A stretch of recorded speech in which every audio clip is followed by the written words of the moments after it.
Desde muito jovem, Sara ouvia de seus irmãos que a mãe e a irmã tinham morrido, e que só ela tinha nascido.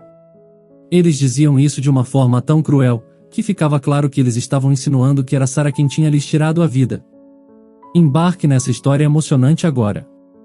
E se você já conhece o nosso canal, e quer nos ajudar a continuar te emocionando com mais vídeos, peço que nos ajude apertando o botão de gostei. Vamos ao vídeo. Severino vivia em um bairro nobre junto à sua filha Sara. Pai e filha dividiam uma casa de bom tamanho, cada um tinha o seu próprio quarto, e também havia sala, cozinha e quintal na casa. Severino tinha conseguido comprar a casa ao lado de sua esposa Maria, e os dois tinham trabalhado muito para juntar o dinheiro para comprar o lugar. Ele ainda se lembrava de que nos momentos em que conseguiam pegar hora extra, os dois chegavam a trabalhar cerca de 15 horas por dia. Era uma rotina puxada, mas tudo foi recompensado quando eles finalmente encontraram um lugar, no qual eles imaginavam o seu futuro e os futuros filhos e netos que teriam. Severino e Maria se conheciam desde crianças, e tendo nascido no interior, desde sempre foram muito responsáveis e aprenderam a trabalhar bem jovens. Com um lugar onde o solo era árido, restavam às famílias empregarem todos os seus esforços em arar e preparar o máximo possível a terra, para só depois plantar. Severino, junto aos seus irmãos, ia para esse trabalho braçal, porém, o mais engraçado é que ele via que Maria ia também. Na época dele, o trabalho na roça era reservado aos homens e as mulheres ficavam em casa cuidando do lar, mas Maria era teimosa e ia trabalhar na roça também. Severino admirava a atitude dela, ele via que alguns dos homens desprezavam aquele comportamento de Maria, fazendo piadas maldosas enfatizando que ela era masculinizada, mas para Severino, aquela forma de agir dela era admirável. E ele sempre dava um jeito de ir conversar com Maria. Conforme os anos foram passando, Severino teve alguns namoricos assim como Maria, mas ele não sentia por nenhuma mulher o que sentia por ela. Quando tinham 20 anos, Severino decidiu arriscar e convidou Maria para ir à quermesse e, para sua felicidade, ela aceitou. Quando os dois chegaram à festa típica, muitas pessoas se admiraram ao ver Maria junto a alguém. Algumas pessoas, de forma indiscreta, diziam que achavam que a mulher nunca sairia com nenhum homem e que acabaria sendo uma solteirona. Porém, nem Maria e nem Severino davam ouvidos àquelas pessoas maldosas, eles apenas ocupavam as suas mentes com as danças e com as brincadeiras. Foi um dia tranquilo em que os dois simplesmente focaram em se divertir. Após aquele dia, ao levar Maria para casa, Severino estava com muita vergonha, mas, mesmo assim, deu um beijo nos lábios de Maria. Os dois, ainda tímidos um com o outro, se despediram, dizendo o quanto tinham gostado da tarde que passaram juntos. Enquanto voltava para casa, Severino já sentia que estava apaixonado por Maria. Os dois continuaram saindo, iniciaram um namoro e em pouco tempo eles decidiram se casar. Como os dois sempre trabalharam, eles tinham uma quantia guardada. Não era muito dinheiro, mas era o suficiente para uma festa típica do interior. Maria e Severino convidaram as suas famílias e amigos e se casaram na igreja da cidade, e Maria quase não conseguiu se controlar ao ver que as pessoas que tanto falavam mal dela estavam nas cadeiras da igreja, a observando caminhar até o altar, e ela então foi sorridente até o lado de Severino, o amor de sua vida. Quando estava no altar, com Maria ao seu lado vestida com um vestido branco bordado à mão, Severino acreditou piamente que era o homem mais feliz do mundo. A cerimônia foi concluída, os dois se beijaram e saíram felizes da igreja, passando pelo grupo de pessoas que animadamente jogava arroz neles. Após saírem da igreja, todos foram até um sítio, onde seria feita a festa da cerimônia. Lá havia sido preparado, pela família de Severino e Maria, uma panelada de comida, com direito a cuscuz, galinha ao molho e todo tipo de comidas típicas da região. As pessoas puderam comer e repetir, e após toda a fartura, todos foram convidados a dançar arrasta-pé comandado pelo grupo musical que tocava animadamente as suas sanfonas e triângulos. Aquela festa durou 2 dias e 2 noites e as pessoas só iam embora quando já estavam esgotadas de cansaço. Como era o costume, Severino e Maria se estabeleceram no sítio do pai dela, e lá começaram a sua vida.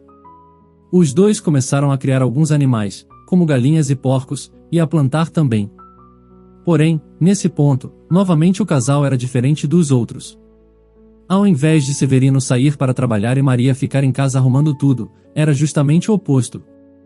Maria tinha bem mais jeito com a plantação, então, era ela quem cuidava, exceto quando era necessário consertar algum equipamento. Nesses momentos, Severino que ia executar o serviço. Ele sempre tinha sido muito bom com mecânica e, com o tempo, fez disso seu passatempo.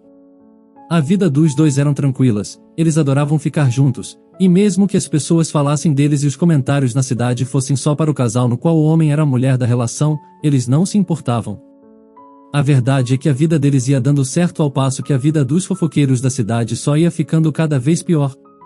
Com a plantação dos dois sendo a mais rentável da cidade, afinal, era somente dali que os comerciantes de outras cidades conseguiam comprar frutas e legumes, o dinheiro na poupança dos dois ia aumentando cada vez mais. Porém, mesmo que os dois apenas tentassem plantar e seguir com as suas vidas, as outras pessoas foram nutrindo cada vez mais pensamentos de inveja pelo casal. Um dos sítios da região também trabalhava com plantação e vendas, mas eles não tinham a mesma disciplina de Severino e de Maria. Os legumes precisavam de luz e de água no interior, e apesar de ter sim bastante luz do sol, a água era um recurso quase precioso. Para conseguir um balde de água era necessário caminhar até um rio que ficava a 40 minutos de distância, e como sempre estava muito calor, algumas pessoas simplesmente desistiam de percorrer o caminho, diminuindo o quanto de água ia para as plantas, e consequentemente, evitando que as plantas crescessem. Mas, Maria e Severino eram persistentes. Eles acordavam antes do sol nascer para conseguirem caminhar sem ficarem muito queimados e garantindo que a água era o suficiente sempre. No entanto, mesmo que Maria e Severino raramente saíssem de casa, era claro que alguém estava indo ao sítio dos dois, mas não uma visita boa, e sim alguém inesperado. Os dois sempre deixavam terra, adubos e sementes arrumadas, porém, eles percebiam que alguém estava adulterando tudo. Como conheciam muito bem os seus produtos, estava claro que alguém estava trocando a terra e queimando as sementes, para impedir que a plantação crescesse. Foi sorte eles terem percebido a tempo, do contrário, perderiam tudo e até mesmo ficariam sem o dinheiro necessários para comprar alimentos.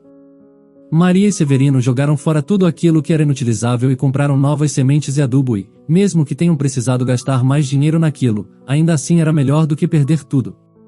Aquilo poderia ser apenas alguma pegadinha de algum grupo de crianças, mas também poderia ser algo bem mais sério. Algum adulto poderia ter ido até ali com intenções escusas e realmente ter tido a intenção de prejudicar o casal.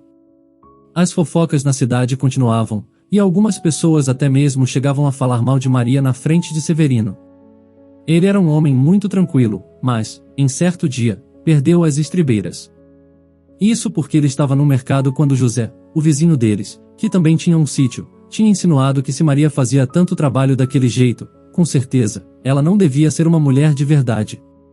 José era o tipo desprezível de pessoa que fala o que quer, mas que quando escuta a vítima se defender, usa o argumento de que tudo é apenas uma brincadeira, que a pessoa é que não tem senso de humor. E foi isso que ele fez quando Severino revidou dizendo para ele cuidar da própria vida. José, então, levantou a voz dizendo: "Mas, o que é isso, meu amigo? Você não consegue ouvir nenhuma brincadeirinha? Se continuar desse jeito, vão pensar que realmente é ela quem dá as ordens dentro de casa, e que você não consegue fazer o papel de homem nem entre quatro paredes." Com esse comentário, até mesmo as pessoas que estavam rindo de José pararam de rir e disseram que ele passou dos limites, mas ninguém previu o que aconteceria. Severino partiu para cima dele. Maria gritava para eles pararem e a mulher de José fazia o mesmo. Após José levar uma surra, algumas pessoas se aproximaram dos dois e os separaram. José ainda continuou apontando o dedo para Severino e dizendo coisas horríveis para ele, já Severino nada dizia, respeitando a sua mulher, que tinha pedido para ele parar com aquilo. Após a confusão, Severino e Maria não se aproximaram mais de José e sua mulher, queriam viver em paz e decidiram que se afastar de pessoas mas era o primeiro passo para isso. Vários meses se passaram, e o clima começou a mudar muito. As chuvas se tornaram raras, ficou muito quente, e para a infelicidade de todos os moradores, até mesmo o rio começou a secar. Várias famílias começaram a ficar sem água até mesmo para beber e recorreram a Severino e Maria, que eram os únicos que tinham estocado água. O casal tinha água estocada para cuidar de sua plantação, porém, vendo as pessoas desesperadas, eles acabaram doando baldes para ajudar os amigos e vizinhos. Mesmo para as pessoas que já tinham feito piadas maldosas a respeito deles, eles deram água, o que resultou nas pessoas se desculpando e dizendo que eles eram boas pessoas. Severino e Maria apenas respondiam: fazer o bem sem olhar a quem. Mesmo com um período difícil, José ainda se mantinha longe de Severino e Maria. Arrogantemente, sem querer admitir seus erros e ir pedir água a eles, ele se manteve em sua fazenda. Porém, logo sua mulher adoeceu, e ele foi obrigado a ir pedir ajuda ao casal que ele tanto tinha humilhado, e Severino simplesmente ajudou José, sem nem mesmo questionar, nem dizer nada. Mas, para José, aquilo foi ainda mais humilhante. O período de seca passou, e as coisas voltaram à sua normalidade. Então, em um dia, um de seus vizinhos foi falar com eles. Quem atendeu a porta foi Maria. Naquele dia, Maria atendeu a porta e quem estava lá era José, quem falou: "Olá, eu queria falar com seu marido." Maria logo percebeu, pela forma que José falava, que ele estava atrás de confusão, então ela respondeu: "Ele está descansando agora, posso ajudar?"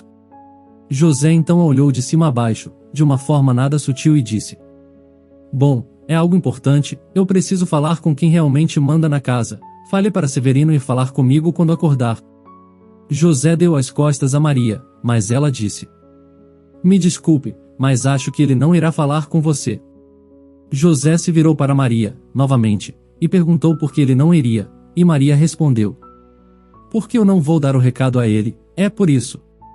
Com essa afirmação, José deu uma risada maldosa, e disse: "Nossa, realmente é como dizem, você é que usa as calças na casa, né?" Maria não se deixou abalar, ela apenas disse: "A única pessoa que diz isso é você, José. E você diz isso única, e exclusivamente, por você não ter o controle de nada em sua vida." José ficou calado, sem saber o que falar, e Maria continuou falando: "Ah, e tem outra coisa, eu sei que foi você quem invadiu a nossa fazenda, trocou a nossa terra e queimou as sementes. Isso foi baixo até para você, José, mas, fique tranquilo, Severino e eu não contaremos para ninguém, não faremos com você o que fez conosco. Mas, quer saber de uma coisa?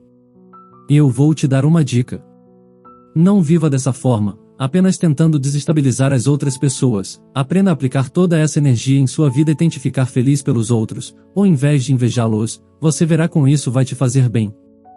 Quando Maria terminou de falar, José simplesmente não soube o que responder, então ele apenas abaixou a cabeça, se sentindo muito constrangido. Ainda sem conseguir encará-la após ser humilhado com classe, ele apenas murmurou um pedido de desculpas e se afastou. Maria, mais tarde, contou a Severino o que tinha feito, e ele disse: "Espero que depois disso José aprenda a ser uma pessoa mais tranquila e menos invejosa."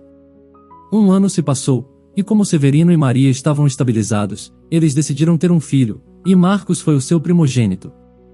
A alegria de ter um filho foi um sentimento enorme, que os dois nem faziam ideia que existia. O amor que sentiam pelo filho era tão puro que eles, às vezes, apenas ficavam observando-o, vendo aquele pequeno ser que, na maioria das vezes, apenas ficava dormindo.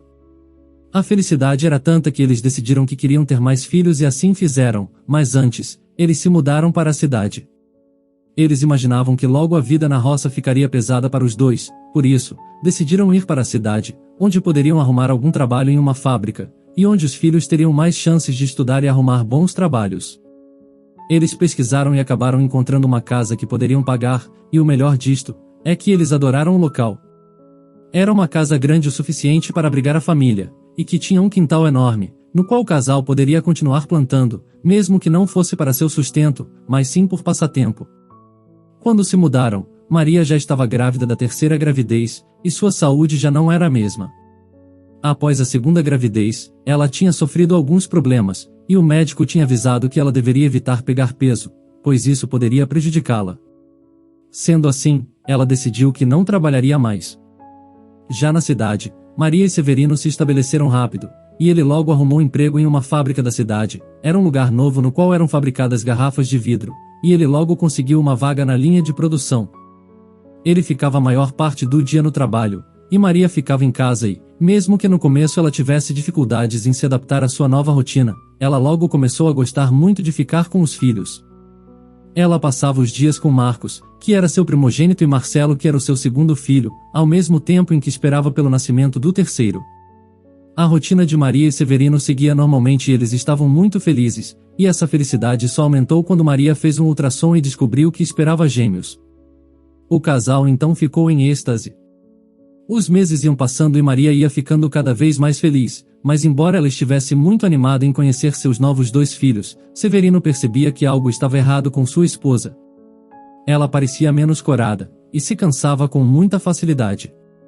Aquilo poderia ser devido à gravidez, mas Severino achou melhor levá-la até uma consulta médica, apenas para ficar mais tranquilo. Maria então passou com o médico e o resultado do exame foi ligeiramente preocupante. O diagnóstico é que aquela era uma gravidez de risco, e que Maria deveria ficar na cama a maior parte do tempo, evitando sair dali o máximo que conseguisse. A notícia alarmou Severino, mas Maria seguia com a mesma tranquilidade de sempre. Ela dizia ao marido que tudo ficaria bem. O tempo continuou a passar, e mesmo que Maria não reclamasse, Severino percebia que ela estava piorando, até que o dia tão esperado chegou, os filhos do casal iriam nascer. Como estava de repouso desde que o médico havia mandado, Severino pegou a mulher nos braços e a levou até o carro de um vizinho, que iria dar carona a eles, e eles foram até o hospital. Severino não sabia explicar, mas estava com uma apreensão muito grande, e, enquanto iam até o hospital, ele começou a falar para a mulher o quanto amava, e que ela era a mulher de sua vida. Ele não sabia o que o estava levando a falar aquelas coisas, mas sentia que tinha que falar. Maria, apesar de estar suando em bicas, apenas sorriu para o marido e disse: "Eu também te amo, meu amor. Você e os nossos filhos são o meu maior tesouro. Eu tenho sorte de ter vivido essa vida maravilhosa com você. Sei que vai cuidar muito bem de nossos filhos." No momento, Severino não se deu conta, mas, mais tarde, entendeu que aquilo era uma despedida. Maria foi levada para quarto, mas não saiu de lá. Severino esperou que saíssem da sala 3 pessoas, mas apenas uma saiu, pois além de perder a sua esposa, José também perdeu um de seus filhos, que nasceu natimorto. Foi difícil para ele voltar para casa apenas com uma filha. A dor da perda parecia ter anestesiado Severino, e ele nem mesmo demonstrava qualquer sentimento. Ele decidiu batizar a filha de Sara, pois era o nome que sua mulher queria dar a uma das crianças. De volta a casa, Severino ainda estava de luto pela morte da mulher, mas, mesmo assim, ele tentava voltar à rotina para cuidar dos filhos. Ele sentia que devia fazer isso não só pelas crianças, mas também por Maria.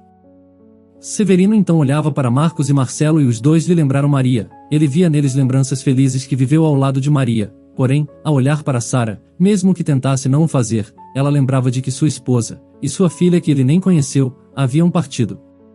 Os anos foram se passando e, conforme Maria sempre quis, os filhos foram estudando, cada qual seguindo na área que mais se interessavam. Marcos foi para a área de pesquisas, e Marcelo foi para a área da educação. Os dois sempre foram muito talentosos, porém, quanto mais iam crescendo, mais iam deixando o Severino de lado. Sempre que havia alguma comemoração entre as pessoas da faculdade, eles diziam para o pai que ele não deveria ir, diziam que ele não iria se divertir. Porém, em um determinado dia, Severino ouviu os filhos comentando que não o queriam lá, pois tinham vergonha da forma caipira com que o pai falava. Severino tinha ficado muito magoado ao ouvir aquilo, mas nunca deixou que os filhos soubessem que ele sabia daquilo. Ele queria ver os filhos felizes e se para isso precisava ficar longe deles, que assim fosse. Porém, uma pessoa que nunca tinha demonstrado ter vergonha do pai era Sara, mas isso porque ela e o pai nunca foram próximos. Os filhos de Severino eram comprometidos com a educação, adoravam estudar e tinham vidas sociais ótimas, mas Sara era totalmente o oposto. Ela mal saía de casa, e, na maioria das vezes, era rude com as pessoas. Severino tentava falar com a filha às vezes, perguntar por que ela agia daquela forma, sendo grosseira e nunca falando bem de seus irmãos, e ela apenas respondia que os irmãos não eram tudo isso, e que eles eram uns metidos. O que Severino não percebia é que por detrás de toda essa aspereza da filha, se escondia uma garotinha que tinha crescido na sombra dos irmãos, e pior do que isso, tinha crescido acreditando que seu nascimento era um erro. Desde muito jovem, Sara ouvia de seus irmãos que a mãe e a irmã tinham morrido, e que só ela tinha nascido. Eles diziam isso de uma forma tão cruel, que ficava claro que eles estavam insinuando que era Sara quem tinha lhes tirado a vida. E não melhorava nada que Severino nunca desmentia isso. Sara acreditava que o pai corroborava com tudo o que Marcos e Marcelo falavam. Foi assim durante a infância, e também durante a adolescência. Por se sentir cada vez menos desejada, Sara arrumava briga com os irmãos e várias vezes tinha saído na mão com eles. Ela também faltava muito na escola e várias vezes desobedecia ao pai. Em certo dia, seu pai gritou com Sara dizendo que ela era uma rebelde sem causa e que não era grata por tudo o que ele fazia por ela, mas Sara apenas gritou. Grata pelo quê? Em seguida, ela bateu a porta do quarto. Como tinham conseguido se formar, graças à faculdade que o pai pagou a eles, tanto Marcos quanto Marcelo saíram de casa. Severino ficou emocionado quando os filhos partiram, mas eles apenas disseram que tudo ficaria bem. Os dois prometeram que voltariam para visitar Severino, mas isso raramente acontecia. Sendo assim, apenas pai e filha ficaram em casa, e a convivência se tornou pior ainda. Sem Marcos e Marcelo em casa, para criar uma ponte entre Severino e Sara e evitar que eles precisassem conversar, o clima ficou pesado. Como não se falavam, Severino via Sara sair às quarta-feiras, mas nunca perguntava à filha aonde ela ia. Ele tinha receio de que ao falar com ela a conversa evoluísse para uma discussão. Porém, como as saídas se tornaram frequentes, e ele temia que Sara pudesse estar envolvida em algo perigoso, ele a seguiu certa noite. Sara foi até um lado da cidade em que havia alguns cinemas e galerias de arte, e entrou em uma delas, sendo seguida, sem perceber, por Severino. Lá dentro, ele não acreditou no que viu. Era uma exposição de quadros de Sara. Ele ficou sem fôlego, pois nem mesmo sabia que a filha pintava. Severino olhava os quadros da exposição e se emocionou ao ver o que Sara tinha pintado. Todos os seus retratos eram pinturas dela ao lado dele e de seus irmãos, e havia até mesmo uma pintura de Maria, que Sara tinha feito com base em uma foto da mãe que ela tinha visto. Todos os quadros eram maravilhosos, e Severino sentiu seus olhos lacrimejarem. Ele esperou pacientemente até que várias das pessoas que elogiavam Sara se afastassem e foi até a filha, falando: Sara, que coisa mais linda! Você é uma artista, minha filha, uma verdadeira artista. Sara, surpresa ao ver seu pai ali, apenas acenou com a cabeça e se afastou do pai, mas ele disse: Podemos conversar, minha filha? Sara suspirou, visivelmente desconfortável com a situação, mas como estavam em público, ela apenas respondeu que sim, e caminhou até o lado de fora da exposição, sendo seguida por Severino. A brisa os recepcionou assim que colocaram os pés para fora da galeria de artes, e Severino foi logo dizendo: Eu não sabia que tinha uma artista sob o meu teto esse tempo todo. Ele disse essas palavras sorrindo para Sara, mas ela estava seria e respondeu: Como saberia? Você nunca se importou comigo, pai. A sinceridade com que Sara disse isso fez Severino engolir em seco. Ele olhou para baixo, sem saber o que dizer, mas apenas falou: Me desculpa, Sara, me desculpa por ser um pai horrível. Sara então falou: Eu sei que me culpa pela morte dela, pai, eu vejo isso nos seus olhos. E isso me fere demais. Severino queria dizer a Sara que ela estava errada, mas a verdade é que às vezes esse sentimento realmente o acometia, e ele não sabia como lidar com isso mesmo sabendo que era errado. Ele então apenas disse: A sua mãe te amou e cuidou de você nos 9 meses, e eu não consegui fazer isso nem mesmo por um dia. Eu sinto muito, minha filha, por não ter lidado melhor com tudo isso. Eu não tinha o direito de descontar essa dor em você, e hoje eu reconheço o quanto você deve ter se sentido sozinha com o passar dos anos. Eu não fui, e nem sou perfeito, mas, se você permitir, quero tentar melhorar.